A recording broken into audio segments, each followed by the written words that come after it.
কিন্তু সেলিমকে আমরা কিভাবে মূল্যায়ন করছি, সেলিম সাহেব যখন ঢুকছে আমরা সবাই দাঁড়িয়ে গেছি। পৃথিবীতে এর চেয়ে বড় পাওয়া কি ভাই? ঠিক, এর চেয়ে বড় পাওয়া কি? সাজ্জাদ অসুস্থ, তাকে আমরা, সে আমাদের সাথে কোথাও গেলে আমরা তাকে দুইজন ধরি যেন সে কোনোভাবে ডিসলোকেশন না হয়। তার যে সম্মানের জায়গা আর কিছু আছে? আমি বাঁচবো কয়দিন, আল্লাহ সবাইকে নিয়ে যাবো। মানুষ যদি ভালো কিছু করে মরতে পারে তাহলে তার জন্য সবচেয়ে পজিটিভ। আমি আপনাদের কাছে একটা অনুরোধ করবো, এই প্রেস ক্লাব গঠন হবে আপনাদেরকে নিয়ে, প্রেস ক্লাব সংগঠিত হবে আপনাদেরকে নিয়ে, প্রেস ক্লাব তৈরি হয়ে প্রেস ক্লাবের সুফল ভোগ করবে দেশ, জাতি, মানুষ, পঞ্চগড়ের মানুষ। এবং এর বাইরে কোনো কিছু হবে না, কোনো অপশক্তি, কোনো ধান্দাবাজ, কোনো ক্রিমিনাল এই প্রেস ক্লাবে জায়গা পাবে। এবং এটা করবেন আপনারা, নেতৃত্ব দেবেন আপনারা, আমাদের দরকার নেই, আমরা পিছন থেকে আপনাদের সাপোর্ট করব। আজকে আমরা শুধুমাত্র আপনাদেরকে প্রমাণ করবো আপনাদের কাছে যে আপনারা কখনো এরকম পরিবেশ পাননি। আমরা আপনাদেরকে নিয়ে বসছি, আপনাদেরকে কিভাবে আমরা মূল্যায়িত করবো এটা আপনাদের জানানো হলো। আল্লাহর সামনে ঈদ, আমাদের সবাই বাঁচায় রাখুন সৃষ্টিকর্তা। ঈদের পরে আমরা আরো সুন্দর করে সবাইকে নিয়ে বসবো, বসে এই পঞ্চগড় প্রেস ক্লাবের যে দৈন্যদশা, এখান থেকে আমরা বের হয়ে আসবো। আমরা সবাই মিলে সমবেতভাবে কমিটি গঠন করবো একটা, সেখানে একটা যোগ্য নেতৃত্ব তৈরি হবে। ওই নেতৃত্বের আলোকে আমরা প্রেস ক্লাব পরিচালিত করবো।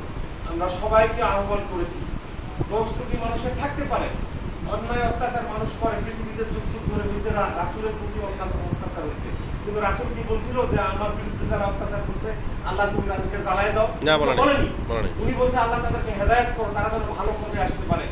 যারা বিগত সময় আমাদের উপর অত্যাচার, জুলুম, নির্যাতন করছে, সুবিধা গ্রহণ করছে, করে এখনো যারা আমাদের পিছনে লাগছে, আমরা সৃষ্টিকর্তার কাছে কামনা করি যে আল্লাহ তাদেরকে যদি মন মগজ ভালো করে দাও, তারা আসুক, সবাই মিলে সমন্বিতভাবে আমরা প্রেস ক্লাবটাকে তৈরি করি।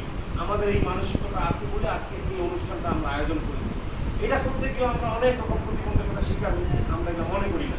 যদি আপনারা কাছে থাকেন, আমরা কোনো বাধা আমাদের কাছে বাধা না। এই জায়গায় কংক্রিট নীতি নৈতিকতা নিয়ে চলবেন, ভালো জায়গা তৈরি করবেন, সমাজে ভালোভাবে বাঁচতে পারবেন।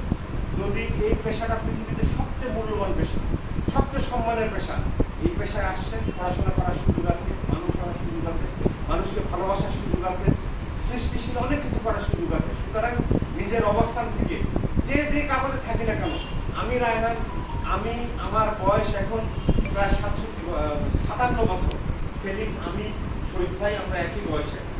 তো আমি 41 বছর ধরে সাংবাদিকতা করি।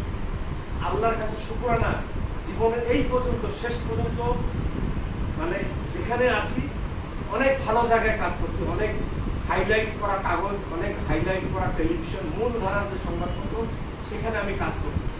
আমি কাজ করি, আপনাদের সহযোগিতা পাই। আমি অনেক কাজ করছি, মাঠে ময়দানে দৌড়াইছি, এখনো আমাকে সারাদিন কাজ করেন, আমি কাজ করতে পারবো, এই এনার্জি আমার আছে। এখন আপনারা আমার শান্তি এক জায়গায়, আমি যেতে পারছি না, একজন গেল আমাকে হেল্প করবো, আমার তো সুখ ওইখানে। আমি যদি আপনাদের সাথে না থাকি তাহলে তো আমি হেল্প পাবো। আমার উচিত হবে আপনাদের অনুপ্রাণিত করা। আমরা সবাই ওই মানসিকতার ধারা নিয়ে আমরা চলি। আমাদের হায়দার ভাই, উনি একজন সংস্কৃতি মনা মানুষ, উনার মধ্যে আমি অনেক কিছু দেখছি উনার মধ্যে। আমরা সবাই মিলে হায়দারকে স্থাপন করছি। আমরা চাই যে হায়দারের নেতৃত্বে এই প্রেস ক্লাবটা পুনর্গঠিত হোক। আমরা হায়দারকে সহায়তা করার জন্য, আমি যেন হায়দারের পিছনে না থাকি, সেলিম যেন না থাকে, সাব্বির যেন না থাকে, কেউ যেন না থাকি, ওই জন্য আমাকে কৌশলে তারা ডাকে নিয়ে যায় কানে বলে। আমি তো নীতি নৈতিকতার বাইরে আমি কোনোদিন কোনো কাজ করবো না। এখন সময় আসছে আমাদের সংগঠিত হওয়ার, ভালো কিছু করার, এবং এটা আপনারা করবেন। আমরা আপনাদের বাইরে না, আপনাদেরকে বাইরে রেখে না। এখন মূল কথা হচ্ছে যে আজকে আপনাদেরকে এটা বোঝানো হয়েছে যে সাংবাদিকতা আমরা করবো একটা শৃঙ্খলার মধ্যে। আমাদের যদি কারোর কোনো দুর্নাম হয় তাহলে টোটাল সমাজ, আমাদের সাংবাদিক সমাজের উপরে দুর্নামটা আসবে। সুতরাং আপনাদের কাছে আমার একটাই রিকোয়েস্ট, আপনারা যে যাই করেন নিজের অবস্থান নষ্ট করিয়েন, নিজের পেশাকে কলঙ্কিত করিয়েন। সুবিধা গ্রহণ কম বেশি সবাই আমরা করি, কোনো মানুষের উপর জুলুম করবেন না। সম্মানের সাথে মানুষের কাছে যাবেন, দেখবেন আপনাকে সে যা দিবে আপনি যেটা প্রত্যাশাই করেন, ঠিক এই জিনিসটা রাখবেন। তাহলে হবে কি, কারোর বিরুদ্ধে কোনো কমপ্লেন হবে না। আমাদের শত্রু অনেক, যেহেতু আমরা সংগঠিত হতে যাচ্ছি একটা প্রতিপক্ষের বিরুদ্ধে, সুতরাং আমাদের ভুল ঘটবে। আমরা ইচ্ছা করলে দুইটা অফিসকে যদি আমি রায়হান ফোন করতাম, সেলিম যদি বলতো, হায়দার যদি বলতো এখানে 300 লোকের খাওয়ার অ্যারেঞ্জমেন্ট চলে আসবে, এই ইনশাল্লাহ আমরা করতে পারতাম, কিন্তু আমরা তা করিনি। কারণ প্রতিপক্ষ আছে, তারা বলবে যে এরা চাঁদাবাজি করে অনুষ্ঠান করছে। আমরা সবাই নিজের পকেটের পয়সা দিয়ে, ছোট ছোট ছেলেমেয়েরা যেখানে অনেকে তোমরা আমার সন্তানের মতো, তারা নিজের পয়সা তারা দিচ্ছে, খুশি করে দিচ্ছে। কেউ 500, কেউ 1000, কেউ 700, কেউ 200, কেউ দিতে পারেনি, তারপরেও সে খুশি করে 50 টাকা দিচ্ছে।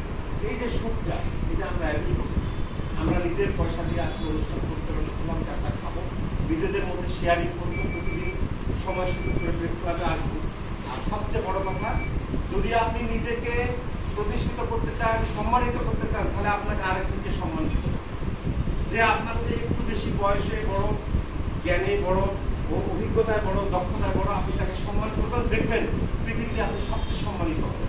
আপনি যদি কাউকে অসম্মান করেন, আপনি জীবনে সম্মান পাবেন। ঠিক এই জিনিসটা মনে রাখবেন।